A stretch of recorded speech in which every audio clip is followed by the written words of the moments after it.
Welcome to Season 3 of Advance the Dream, our interactive community chat where we celebrate legacy makers and family heroes who are actively advancing the dream in the spirit of Dr. Martin Luther King Jr. We talk about health challenges, highlights, and heroes in an intergenerational and multicultural fashion to help his legacy of hope, duty, and equality live on through this bi-weekly series powered by the Force for Health Network. We stream live to Facebook, YouTube, and LinkedIn at 8 a.m. Pacific Time and 11 a.m. Eastern Time on the first and third Saturdays of the month. Then shared afterwards at advancethedream.com, part of the Force for Health Network. We welcome your comments from any platform you are watching from to join our discussion and encourage you to connect with us by downloading our app and joining our community for free. Now let's meet our hosts. Dr. Robert Gillio and Lucy Howell from the Force for Health Network, alongside our strategic partner and National Community Director for the Dream, Mr. Joshua Williams. We hope you enjoy the show. Okay, welcome aboard, everybody. It is 2025. We are actually leaning into our third season of Advance the Dream. It's February 1st, and we've got a lot to talk about, okay? My name is Lucy Howell. I'm the co-founder and co-host of Advance the Dream, this interactive chat. If you are on Facebook or LinkedIn or YouTube, feel free to add comments. We will monitor them, and we will bring those worthy enough into the show and maybe talk about it. I'm joined here by my partners in crime. We've got Dr. Robert Gillio out in State College, Pennsylvania, who is also our co-founder in the Force for Health Network and acts as a chief medical officer. And we've got our ride or die, Mr. Joshua Williams, based out of sometimes the Florida Panhandle and sometimes New Orleans, but he is our national director for Advance the Dream, which is really a weekly interactive chat. Well, we're actually transitioning to a bi-weekly. So on the first and third Saturdays of the month, you can join us, and then you can watch the recordings maybe when you're on a treadmill or maybe when you're out on a walk, or just kind of get engaged. It really is meant to talk about heroes, highlights, and legacy makers so that we can keep this stride going. Today, our topic is DEI in 2025, to be or not to be. So I'm very excited to kind of have this roundtable conversation with some folks. We'll be joined later with Telley Madina, who is a businessman and a lobbyist, kind of even focusing and targeting and specializing in bipartisan governmental strategy. So it'll be interesting to kind of bring him on.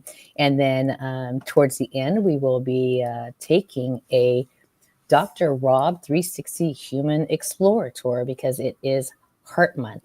And so that'll be interesting to take a look inside the heart. So let me go ahead and take everything off and bring us all back. So Rob and Josh, I've got some opening conversations here, and I wanted to just bring up an image.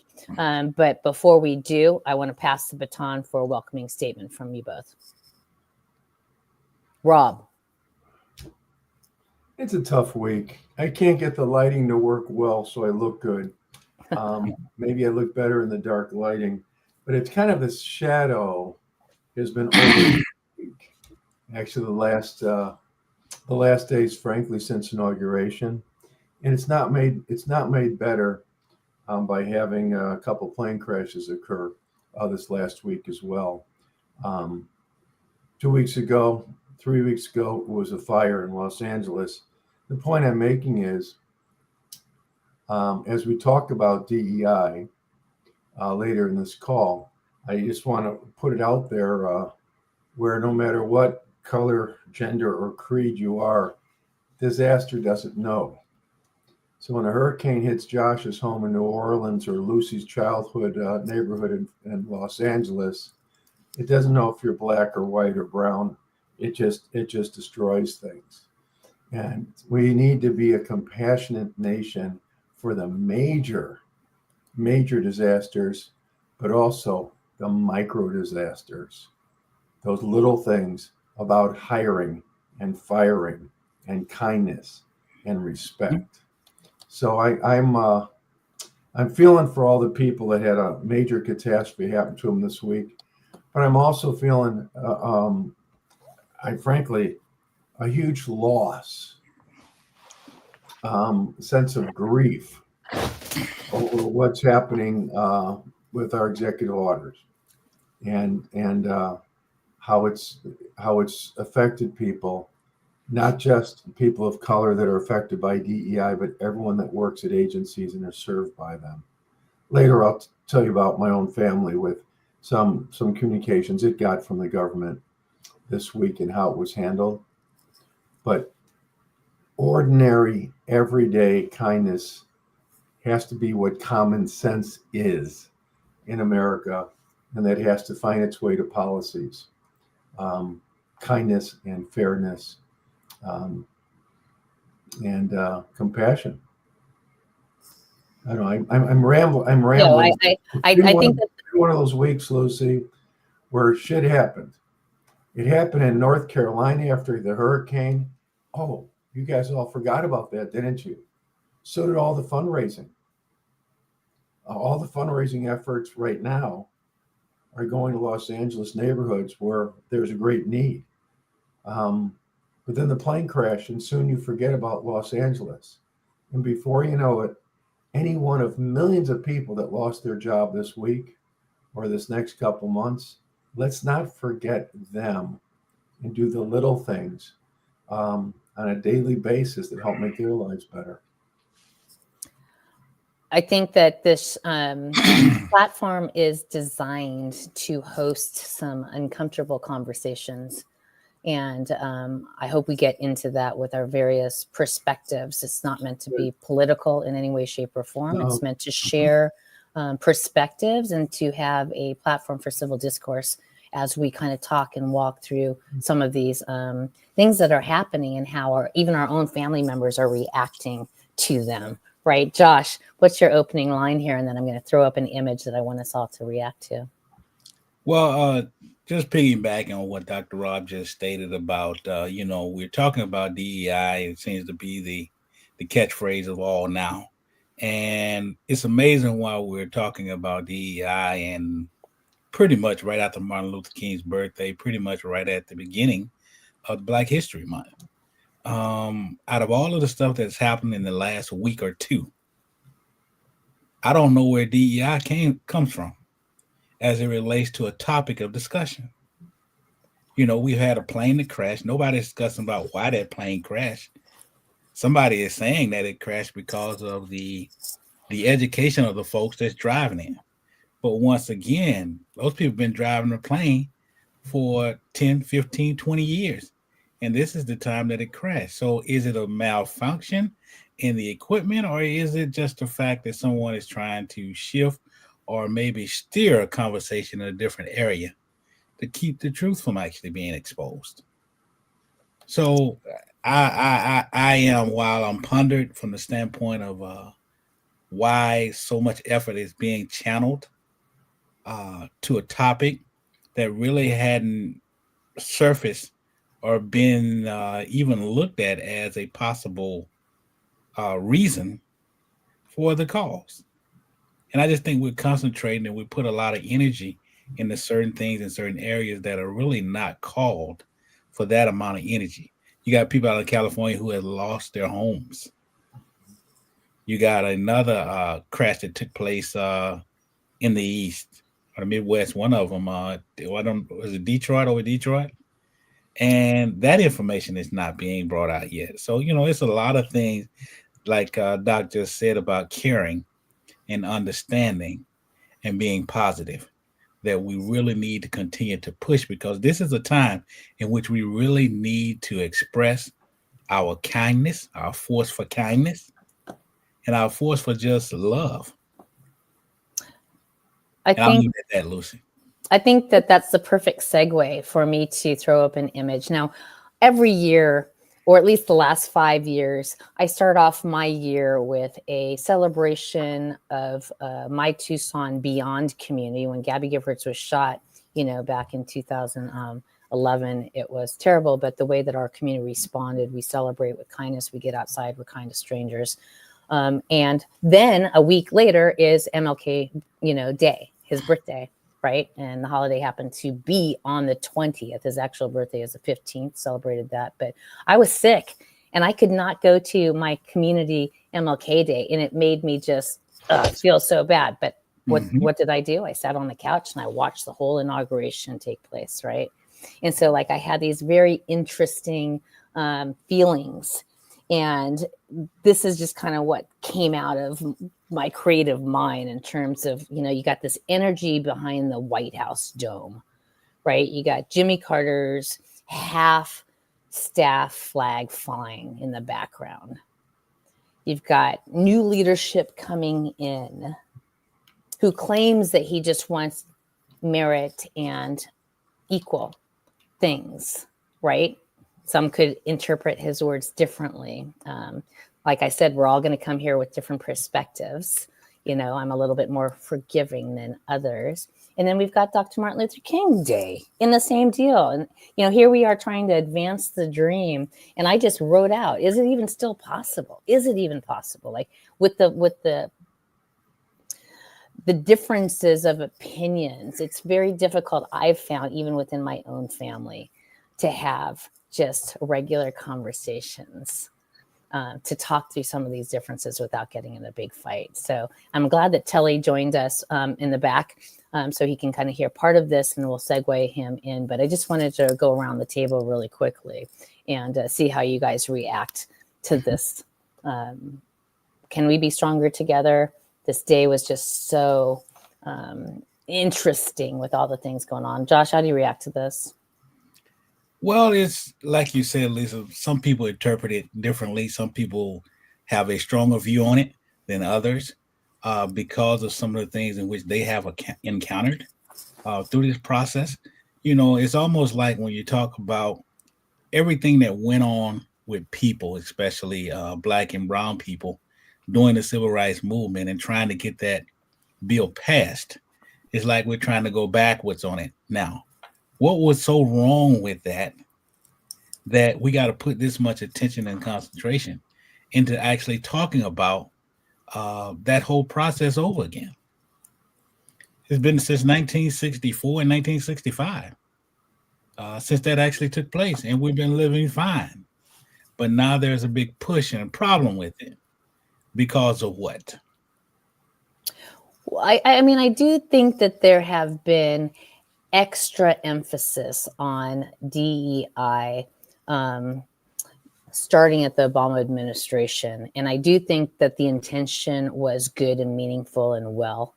But I do think then, like anything good, too much of anything is bad. I just think that some people ran with things to make the other side. I don't know. That's just kind of what my thought is. Rob, how do you react to this?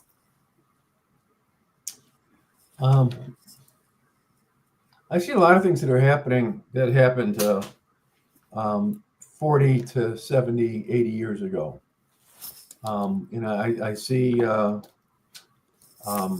dramatic shifts in various basic values and efforts that are being changed in such a rapid pace that it's hard for the regular news or alternative news to keep up, let alone a lack of leadership to mount a counter proposal or a counter movement about this.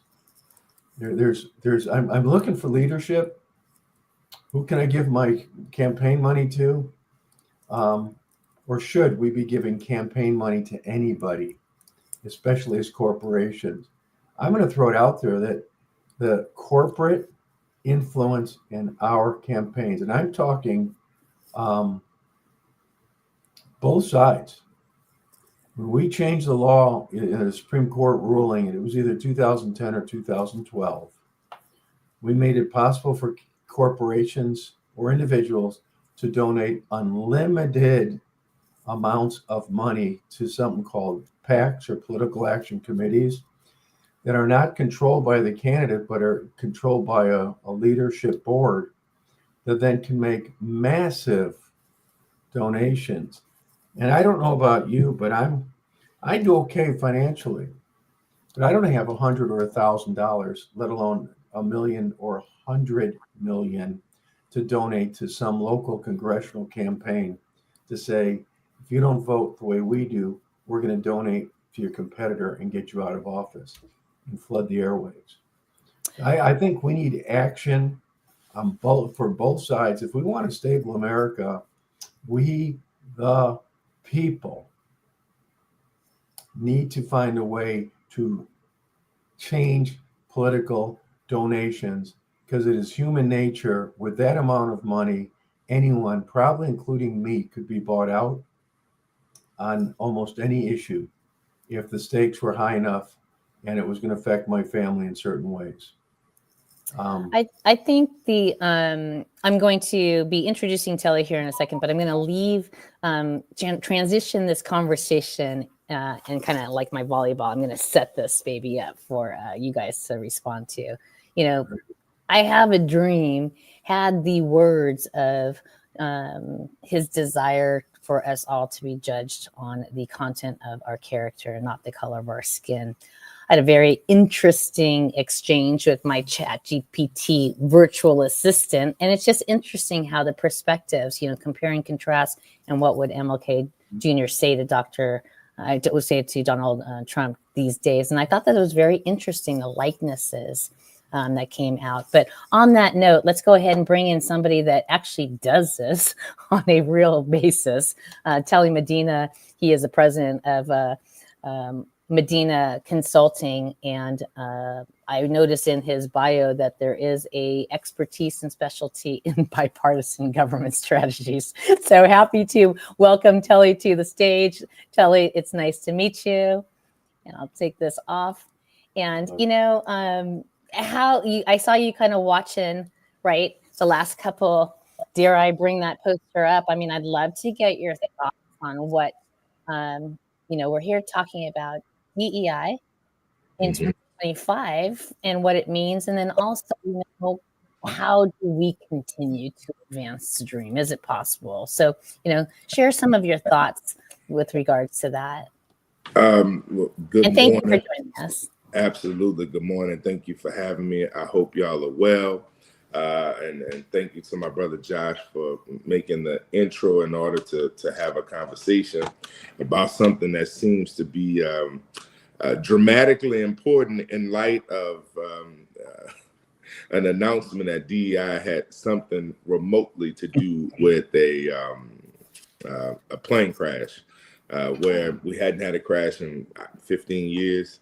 And now we know that was, for lack of a better words, an asinine way in order to describe something, let alone when people have died. And so to those families, we are, you know, grateful to God for those people's contribution here on earth, and we will pray for their hearts and their minds going forward.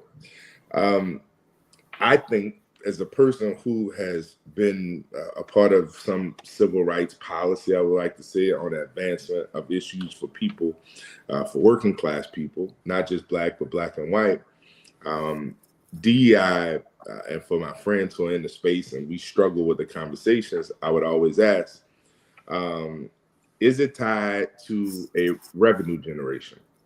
Is it tied to a revenue generation? Well, companies should be doing this because it's the right thing to do. Okay, cool. And when they stop feeling that way about it, what are we going to do? Well, the tides change. There's a new presidency. There's a change. We're over Elton Sterling, whatever those things may be. Is it tied to a revenue stream? And so the thing that I would say is, I believe that DEI should advance, and I'm grateful to God for all the work that's happened and for all the people that participated in it. The difficulty as a person who comes from a workforce development background is my friends that had some of those jobs that were very important, what are they going to do now? And you're talking about hundreds of people. I mean, at least I can name 5 to 10 people that I know that have very prominent positions and now are struggling to find another position within that corporation, that organization, that company, and to make a determination on what that change is going to be. Do they need to do something different? And so the thing that I would say to those individuals is, I hope that we, in our corporations, within our companies and our organizations, that we will always be working on these issues. And whether, Coach Lucy, it's called DEI anymore, you can call it, child of God, as far as I'm concerned. It doesn't really matter to me, but that there's someone who's advancing a policy to make sure that African Americans move forward, that women move forward, that transgender, whoever those people move forward, because under this big old thing called America, and there's 330 million people that live here, and 8.2 billion plus people around the world, that people are treated fairly. And so however that has to happen, and whatever policies we take, whatever name that it needs to be given, I'm open to that. And so some people feel uncomfortable with my explanation of that. I've been in business and policy for a long time.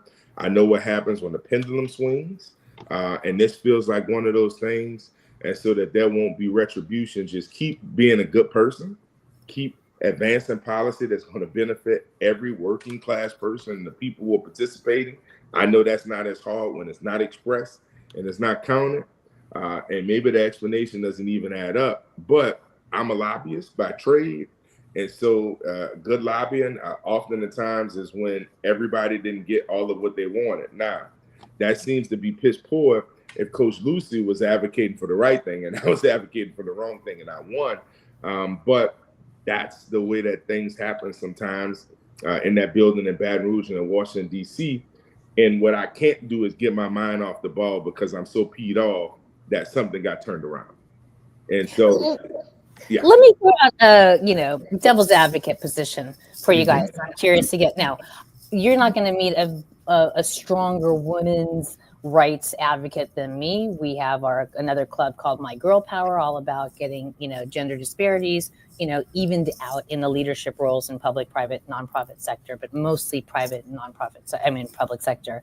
But even me as a girl power advocate, I'm not quite sure I want women on the front line. Okay. So like when the DOD what's his name? I can't even say Hedgesmith or. Yeah, that's right. Yes. So when he makes a statement like, I don't want women on the front line, it sounds very, like he's a jerk, like he is, misogynistic and everything. But if under the layer, I'm not mad at that comment.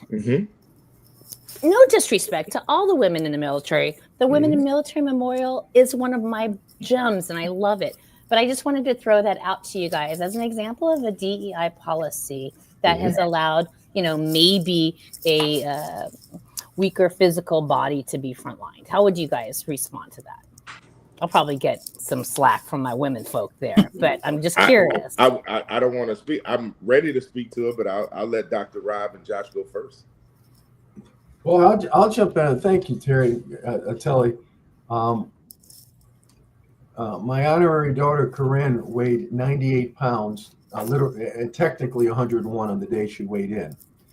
But she had literally an 80-pound pack of gear. Picture this now. It's almost her weight. It's 80 to 90% of her weight, 80% of her weight, if she was in full gear, carrying all the gear required. And she did 2 tours, and her tours involved not being on the front line, but being in the Postal Service, thinking she was safe. I didn't realize till she came home that she was on a Black Hawk helicopter going from installation to installation all over hostile territory, getting shot at to make sure people got the appropriate supplies, including the mail and other things that were shipped to various regions around Afghanistan and Kuwait. Bottom line is, someone who's physically too weak to be able to operate the equipment to lift a comrade and carry them on their shoulders out of harm's way really does make them at more risk, as well as the guy or the gal who's got their six, so to speak, who's surrounding them, who's looking behind them, 6 o'clock, 12 o'clock.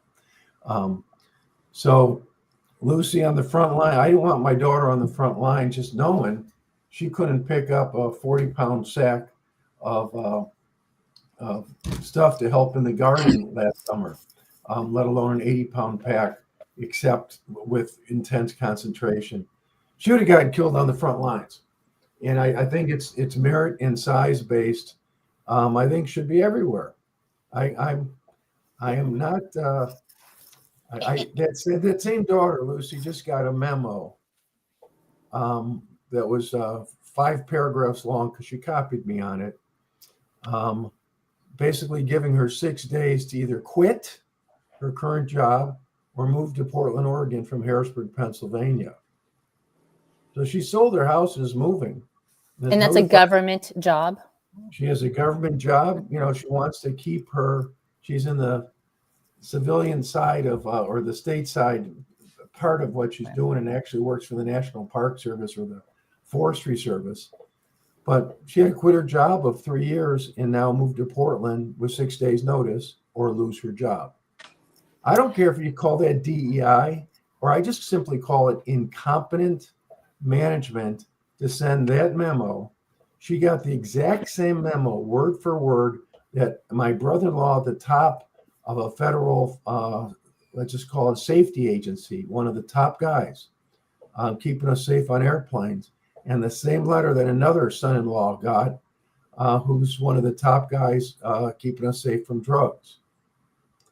Very confusing incompetence. It's not just, it's a level of management ignorance of how to manage a company or a major corporation when you are putting people in charge that haven't managed multi-million-dollar corporations and payrolls. It's just easier to say, get rid of the program. I do think that, though, that's 2 separate issues. I don't think that the shrinking of government is a DEI issue. I think we're looking at 2 parallel things here. Yes. And so we need to make that distinction. And then Telley, if this is the DEI call, Telley, when you're cutting back on government, it affects certain populations more than others, I think, as well. So it is a subtle, I think, poor people racist type of activity when you eliminate jobs, the 10% of jobs across all agencies. A certain number of the last hired are the first fired. And with the last administration, there was a lot of hiring with DEI. And it's a way of firing people for economic reasons without saying DEI was why they were fired. The leadership, I'm so frustrated. I can't stand it, Lucy. I'm going to shut up. I know. Let's go back to Telley, our featured guest here, for his Let's do input. that. But our commander-in-chief should be calming the situation, not flaming it when there's flames in Los Angeles, when there's flames in the Potomac, and use that for the audience to shift the conversation to the foci. Telley, your thoughts? Whew, that's a tough one. I think that more than less than 2/3 of the world's population, Lucy, are women. So if that is the case, and you have more women than men, you should, if you're looking at numbers, should probably want women to be able to fight on the front line because you need the bodies. Oh, but therein lies the problem. Aren't we 50-50 in this country? Let's just look at this country, right? Yeah, and so if we looked at this country and looked at the folks who are now looking at numbers of signing up for military, you might say some of the numbers are 50-50, but here's the most important part. Lucy just said in the pit of her stomach, she doesn't feel comfortable knowing that a woman got her head shot off on the front line. But if it was a man, and listen, I'll also tell you, Lucy, that I have a daughter and I have 2 sons. And if all of them got drafted, if one of them had to go to the front line, you would send your daughter. I wouldn't send my daughter. I would send the 2 boys. No. And it isn't because I think that, and now listen, she's a formidable girl at both. All of them are decent sized athletes, and she probably would have enough strength in order to carry the bag, but she's also my girl. And so I think that maybe there's that, and it's not an issue of toughness, but also an issue of, oh my God, I wouldn't have thought that my daughter would be in this situation, whether DEI or whatever else it would be. I think that a country feels more comfortable with knowing that in Vietnam, for example, and even in other wars, that women went into the workforce in order to work the jobs while a great deal of men were across seas. And because we saw it that way, right, I don't know if we can unsee that. And that's what we are used to the military complex, as we say, military industrial complex being. And so I think related to, what we were talking about earlier, it's, a bit asinine to come and say that DEI hire has something to do with not having enough air traffic controllers and all of the things that I don't believe that we even have all the information yet, but all of the information that will come out over the next few weeks to make a determination. I will say, I think that internally, at times for people of color particularly, that whether before there was DEI, that you were very conscientious of being able to ensure that if it's your motivation is to be able to help women, or your motivation is to be able to help men or black boys or whoever, you put them in position. But the world has changed. I'll give you a quick story. I know of a guy who's $1 million earner at a law firm here. And he would take particular care, his wife knew this particular care to young ladies who were graduating law school that came into his firm in order to advance them. Well, as the Me Too movement started to push, Lucy, his wife and among the company started to talk back and say, well, you need to pull some of that back. You're not going to be able to help those young ladies as you wanted to. And there was somewhat of an investigation of this guy. It wasn't bad. Well, what we found out was they only had 1 kid. It was a daughter.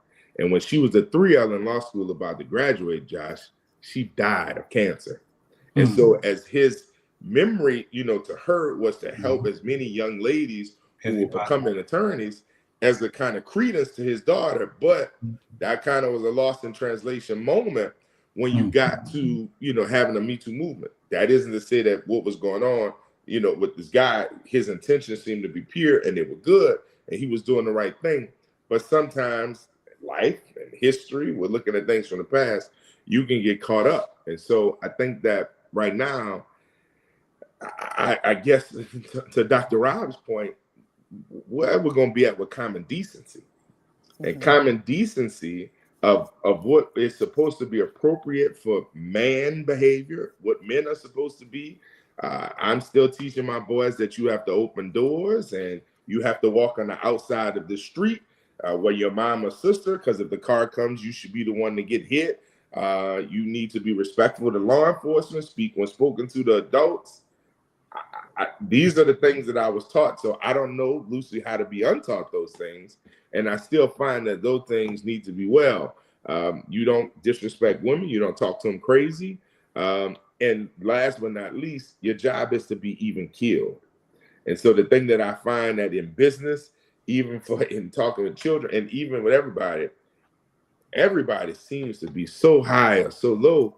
And where we maintain in a discipline to just be even keeled, to get through something and conquer this one thing and get to the next one. And so that's what I see as being the difficulty across the board. You said something earlier. I just want to correct. It's not that I don't want women on the front line because I don't want women's heads to be shot off. I just think that there's a physicality requirement that if we're all going to be true and factual about it, is real. Yeah. And I also think that just because what's happening in the government, because of what our president's doing DEI wise, doesn't mean that it is going to rally in along the corporates. Now, some of them have, some of them are doubling down. And it does go back to what the core of what we're trying to do with the Force for Health and with Advance the Dream is understanding how to be a more empathetic, healthy global citizen, right? And hopefully we don't need those rails open. But, you know, Rob and I participated in a project with Ohio Medicaid just a few years ago. And it was a implicit bias training for Medicaid service providers for pregnant mamas, because it is still a very, very real thing that you see brown skin and there's an implicit bias to either mistreat, ignore, or not value lives. And you have to, and we did this timeline. It's like 400 years since slavery, and then 2024, and you got to move the timeline more than half of the years to even get to the civil rights space, right? And then everything's like kind of clumped up in the last 50 years. And so, you know, fair-skinned people, if you are in hiring positions, just please know that there is, you know, that's my hope. And it might be like altruistic, that without these strong guidelines of DEI, that we have a different generation of hiring people. But my husband's African American, and he takes a very, very different stance to it, you know. So I don't know. That's just kind of sort of there. We proved that women are still going, and men, you know, fathers and mothers were still going through 3 hospital systems throughout the state of Ohio, feeling like they weren't cared for or valued. And that's just an example of why we still do need this highlight on implicit bias. I will give you one little point and then I'll let it go. I ran the statewide program for Medicaid redetermination for the state of Louisiana. Wow. So that outreach in order to talk to minorities in some of the hardest to reach communities across the state of Louisiana. And in some places, we have 8 medical regions or 8 regions under the auspice of the Louisiana Department of Health. And once, Coach Lucy, we were walking in New Orleans East in New Orleans, and we were walking with our fraternity, Alpha Phi Alpha, as volunteers in order to be able to get out and have a conversation. And one of our brothers is a brother, Dr. Joe Ricks, who's a business professor at Xavier. And Joe had signed up for trials, so he had already been testing, using, I had taken the vaccination and whatnot. And I'm not saying that it was perfect. A lot of people had different vantage points on it. And so we walked up to one guy's house, and this guy wouldn't have known me for Adam and that I was running the program, and it was me and Dr. Ricks, Josh. And we knocked on this older black man, maybe about 65, 60, somewhere 65 to 68. We knocked on his door, just said, "How you doing, sir? We're with Alpha Phi Alpha, and we're coming here, you know, not on exactly fraternity, but Medicaid redetermination on health." The guy cursed us out so bad. I said, "I can't believe that you will be coming here, and y'all are black men. You're here. You're trying to listen to people and trying to kill us." I said, "We're trying to kill you?" He said, "Yeah." He said, "Man, you just can't trust anybody. You just can't trust anybody. And it's sad that the people sent you." And I said, "Well, you mean white people? Like when you say people, who exactly you talking about?" He said, "Yeah, of course." And I said, "But you really don't have an exact person, right?" "No, but I just know." And I said, "Well, you know the lady who's doing the formula that came with the vaccination, did you know it was black and it was like multiple women and blah, blah, blah?" He said, "No, I didn't know that." And I pulled it up on the phone and I showed it to him. He said, "Well, I know that I'm going to have to take the vaccine at some point." I said, "Well, brother, I took it, my wife took it, my 3 children are taking it. I asked my sister to take it, my brother, my nephew, blah, blah, blah." So I went through all the people in the family. And I said, "Do you think that if the government or somebody was doing it, that I would have asked, you know, Dr. Rob and Josh and me all to take it?" He said, "Well, I know," he was 64 years old. He said, "I know I'm going to have to take it by next year." And I said, "Why is that?" He said, "Because if I don't take it when I turn 65, you're not going to give me my benefits." Oh. I said, "Well, damn." He really meant what he was saying. Yeah. Like he wasn't joking. This was a very difficult conversation. They were confrontational. And I just said, "Sir, I understand your position. I thank you. And we're going to move on to the next house. I got to talk to more people. Obviously, I'm not going to change your mind." And it was then, this is a few years ago, that for purposes of public discourse, I said, damn, is it really that bad that you can't really even have a conversation at the door, interface the back and forth? And I do really well at that. To be able to talk about why you're going to take the vaccination or not. And this guy who clearly smoked cigarettes, so he probably wasn't as concerned about his health to be 65, 64 years old and still smoking. And I said, well, this makes public discourse and what we're trying to do to advance the dream that much more difficult, because we've become so cynical that we can't have civil discourse, that if you're Republican, Democrat, black, white, old, young, whoever, straight, gay, that we can't even have a conversation about a commonality, about what we need to do in order to help one another when it came to public health. And as hard as that conversation was, it also was honest about where we see ourselves in 2024, 2025. That's what we're still too we're still too generationally close to the pain. Mhm. You know, he's not in his 70s and 80s that may have like felt the pain right there, right? But 65 is still like, what are you talking about? They like did experiments on my dad, or they, Josh, you've been so quiet, and we're going to be transitioning out here to heart health here, but please speak up on this. I mean, so much of it has to do with the fact that the legacy makers, people that marched with King, are still around. Your alpha, alumni brothers, the ones we're still here touching the 60s. We've talked about this. We talked about this, Lucy, a couple of times, and like Telley just stated, that is happening in so many different homes, and it's the lack of information and knowledge that's really hurting us more than anything. And that's why we have to continue to push, even if we're with the fraternity, even if we're with different social organizations, we have to continue to try and educate people. And that is one of the things that we do with the kids. And this is the reason why we do it, because when they get to that age, Telley, and I got Telley Jr. Telley Jr. has been on this show before as well, his son. That's the one. Right, that's right. Exactly. Mm-hmm. I love that. And we have to continue to push, to promote and educate them in a way in which they would not part from it. Our opinions on the civil rights movement, I think, it's really a no-brainer to me. I wouldn't be here sitting up here talking on this computer to a white man from northern Pennsylvania, or a white woman that's married to a black man in Arizona.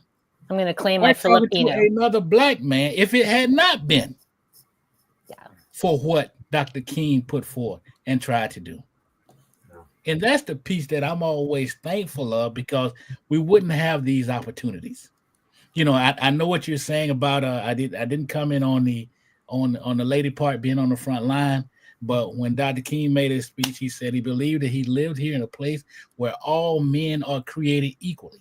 Not saying that we want them on the line, but they ought to at least be in a position where they can be considered for that position.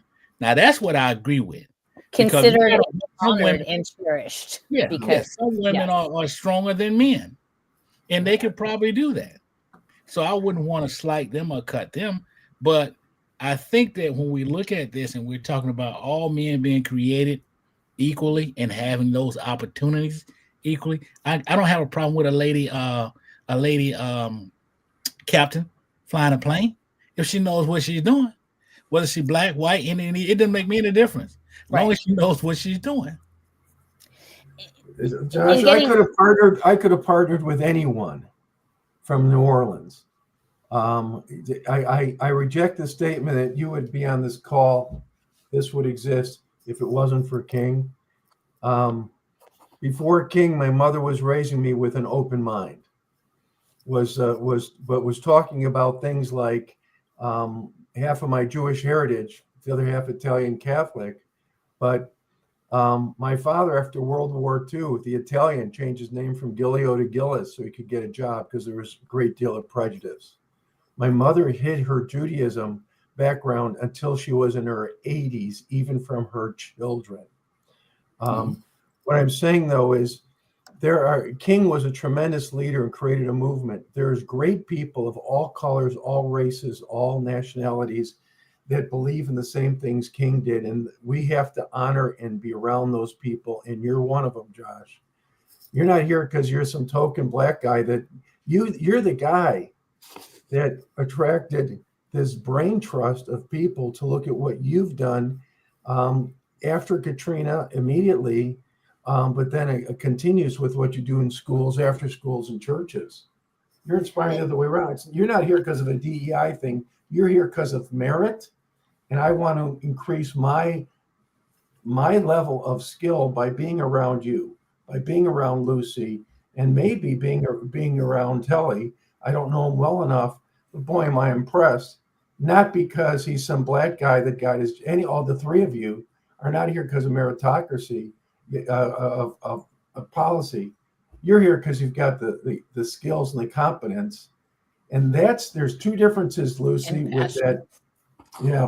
There's differences between the hiring, and as the doctor you're seeing quality, is the pilot you're seeing quality, is different than assuming that the discrimination type of things that are happening by those of any color that are in that position. And I think that, Telley, when he was talking about the 65-year-old, like I said, that's not old. It's older than me, but maybe younger than Rob, right? This multi-generational, intergenerational weaving of knowledge transfer, the celebration of life and heroes and telling stories and making sure that our young folks know that there is we haven't reached the summit yet, right? There is still work to do. Call it sacrificial service, sacrificial duty is kind of what I've heard some of your Alpha brothers come on here and say. So just to kind of carry that through, again, we need this type of platform and opportunity to have these types of discussions without like yelling at each other, without calling you a Trumpy, you're a Trumpy, or, like just because you think differently. Like I've been an independent, always have been, right? So I want to be in the middle, trying to connect and facilitate conversations like this. And I'll have to have my husband on maybe the next episode, and we can have a very interesting, challenging time to do that. But I want to go ahead and transition into, a disparity that is real for African American and Hispanic and brown skin, which is the heart disease and stroke, circulatory type of related areas. February is Heart Month. And so, Telley, you are more than welcome to stay on board. Stay on until the end. If you have to leave, would you like to, can you stay on for the next 10 minutes so you can watch this, or you have to go? I have to make sure that my kids don't run in here. No worries. I'll take you off the stage. I'll take you off the stage. But if you want to come back for final words, I'll bring you back up on the stage. So thank you so much for having this conversation with us. We have to keep saying, and we're going to keep doing it. So we will be calling on you again. We invite you to join our executive council at Advance the Dream, so we can kind of connect these thought leaders. And we really appreciate it. Thank you very much. Okay, take care. Okay, Rob, you are on. So, we've got this really cool platform and function over at the Force for Health with over 2,000 models of interactive, human anatomy stuff. And it's fascinating how much I feel like we do not know our own bodies, right? The inside. And really, I love that we're starting with heart, because that is the machine that pushes life through the form of blood. So I hand it over to you, Dr. Rob. Right. Well, thank you. I'm going to share my screen, but first let me point out that the knowledge is everything.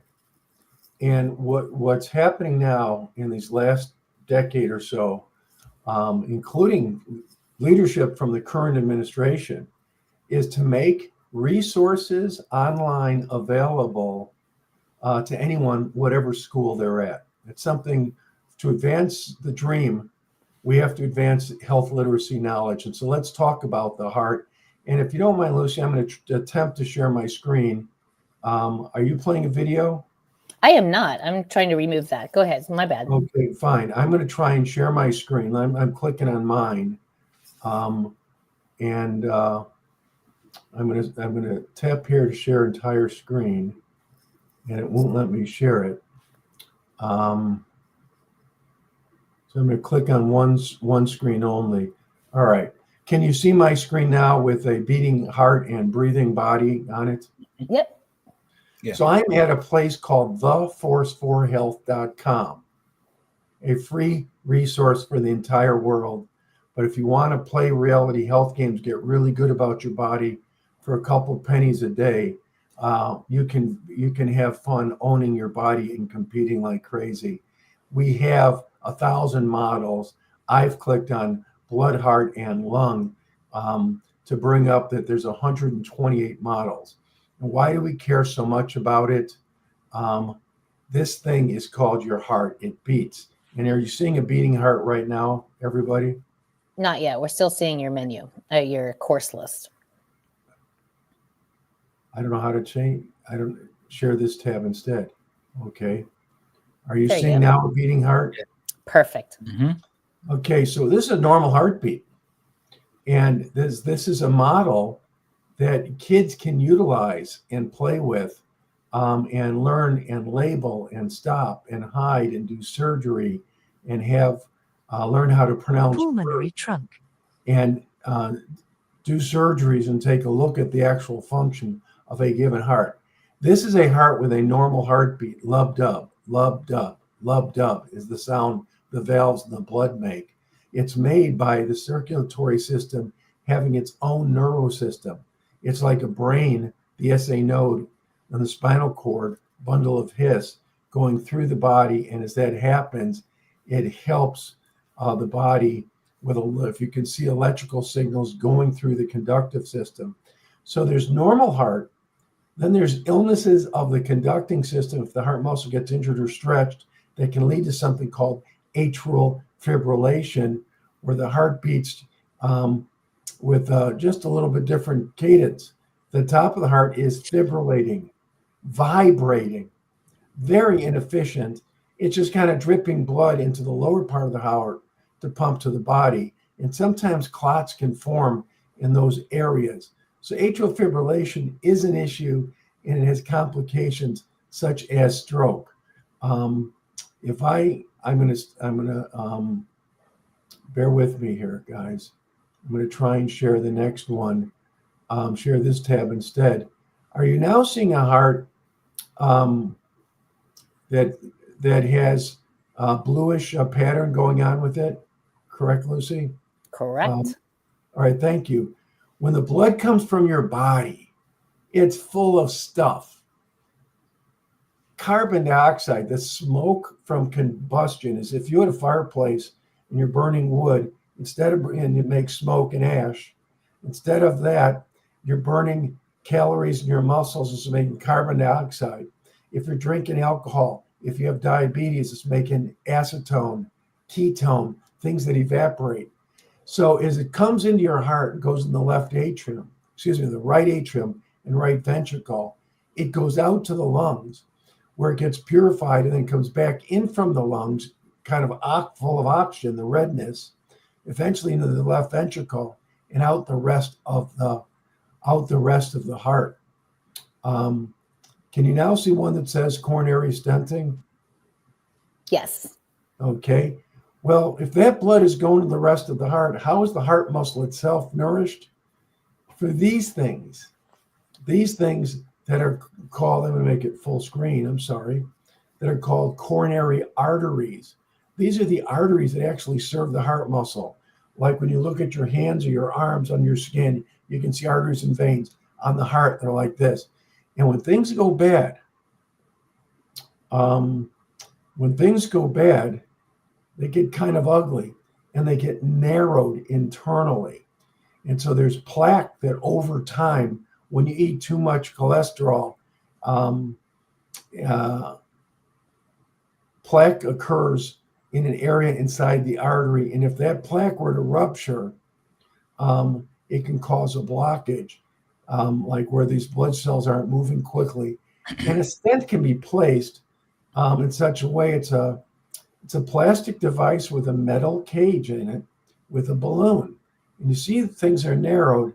If one were to blow up the balloon, it stretches that blood vessel to the side. Sorry for the sound effects. Then the balloon is deflated and this little cage is left behind. And now it's holding open this area. Now, if the stent stays in place, that's great. If the stent starts to clot on it, it can be a sudden heart attack if everything downstream of the blood vessel that it served, the area it serves, would die. So that's an important thing. So sorry, I'm trying to talk and click buttons at the same time. With the ruptured plaque in an artery, here's a really nice picture of that I like. I just wanted to share that with you. See how that the plaque kind of ruptures, and then it makes it so narrow that normal blood clotting occurs. If you have sickle cell, it's not because it's a DEI discrimination against you. You're much more likely to have this happen even as a child. The cells are more likely to clot. So that's why African American, if you have sickle cell, you got to keep oxygenated. You have to keep well hydrated. You have to keep that blood moving. High blood pressure is yet another problem that can occur, that over time with too much plaque, these blood vessel walls start to get thicker muscles and the blood has to squeeze through. And if you narrow the hose, you need a higher pressure to get it through. If you have a higher pressure to get it through, that blood comes out the aorta, this vessel right here, and it has to go through this valve. And as you put this valve through a ton of pressure, it gets ugly. It may not open fully. It gets plaques on it. If you use drugs, these plaques get infected and cause septic strokes. If you are just a normal aging person with untreated high blood pressure, you get clots just on that and just below it. And then sometimes you're more risk for stroke. Blacks versus white, Mississippi Delta, you're dying 10 to 15 years earlier than the same exact white neighbor, even ones that are eating the same diet. Smoking affects plaque formation. High fat, high salt diet affects plaque formation.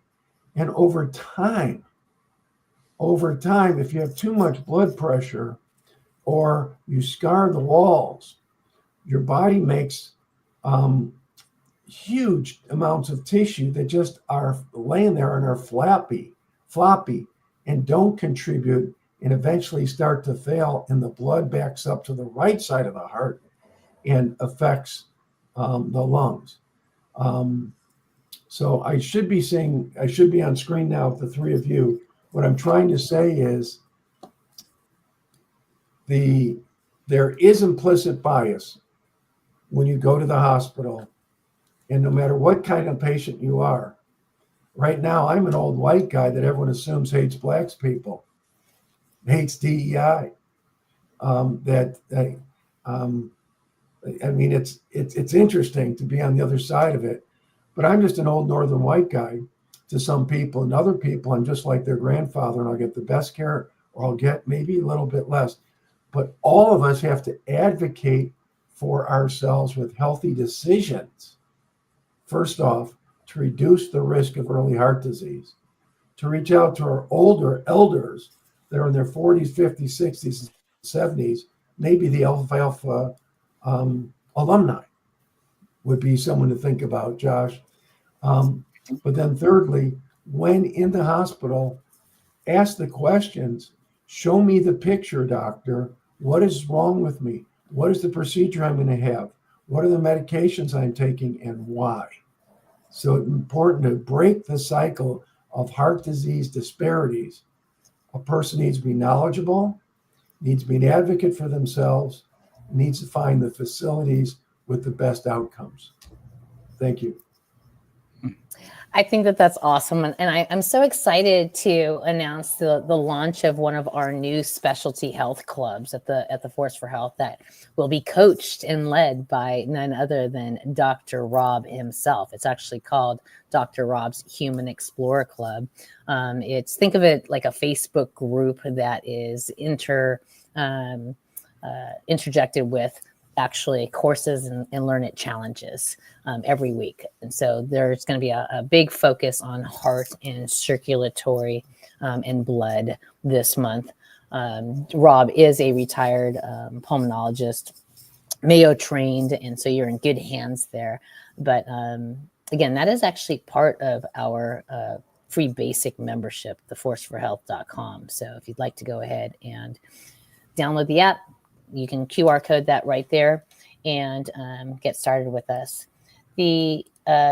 Josh, do you have, as I was bringing this last deal up, we've got lots of challenges coming up with the Advance the Dream 54-mile virtual. So as of maybe 5 o'clock today, we will start our 2025 virtual Selma March badge. I know I earned my 54-mile badge for 2024. I think Rob did too. Not sure if you did, Josh, but it's a fun way if you are an ambassador member, which was the $1 per week type of deal, $49 per year.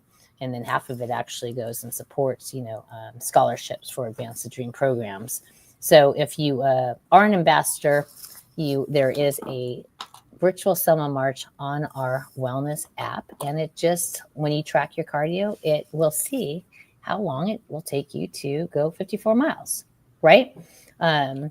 Also, if you're an ambassador level member, you have access to a personalized health risk assessment. So you could invest 5 minutes and go ahead and actually get a report on your biological risk age versus your biological age versus your behavioral risk age, and then offer suggestions on what to do to improve that, and even have, a PDF report walk into and show your doctor, right? So I love how we are working towards this concept of like this certified and prepared patient here with Dr. Rob as well. But that was, a great start, right, to 2025. I think that I, again, want to focus on having the uncomfortable conversations, because I really do think that us citizens need that practice space to be with people of different mindsets so that we can lean in towards a union as opposed to deflect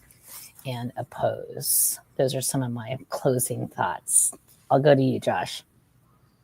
I agree wholeheartedly, Lucy. I think those conversations should be had. It's definitely a plus that the community could hear some of those different conversations so that they can make a conscious decision on everything that they're hearing out there, because it's bad when you just hear one side and you get the whole thing. So the good thing about it is that we have a platform that will allow them to see different views, to hear different views coming from different people of ethnic groups and backgrounds.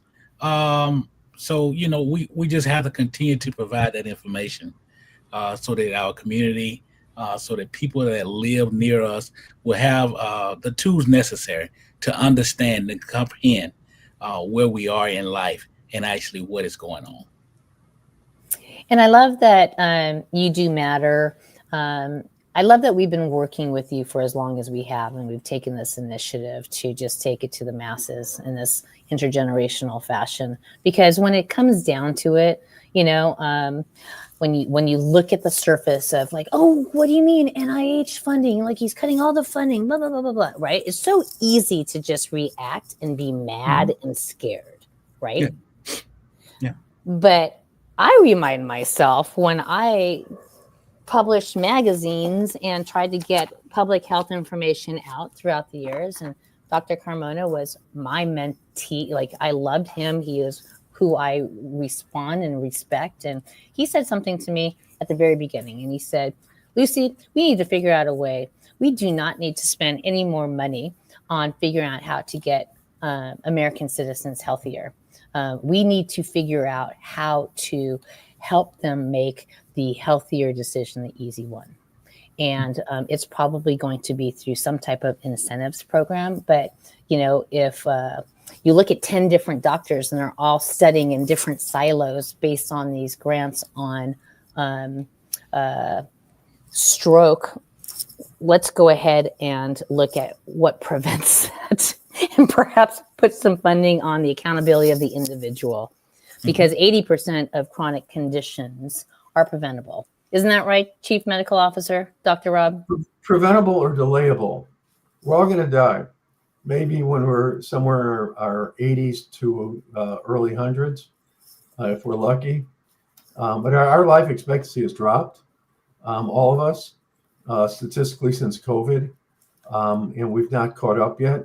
But if we talk about, Lucy, the meritocracy and things, be as loud, be as smart as you can about your own body, your own health, your own healthcare system, your own neighborhood, how to access food and assistance.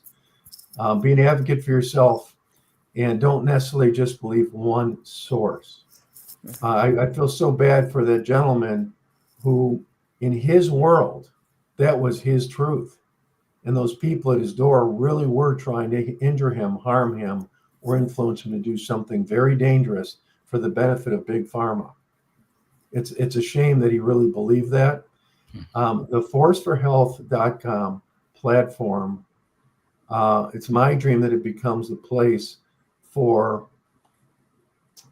logical, evidence-based information to be shared, and for it to be a community for those that are suffering through a variety of different things, advocating for themselves, being the best patient they can possibly be, can help overcome and delay, as Lucy says, delay that heart attack till you're 105 and you just crump, as opposed to getting it at 55 and being a burden to your family for the next 20 years and then dying.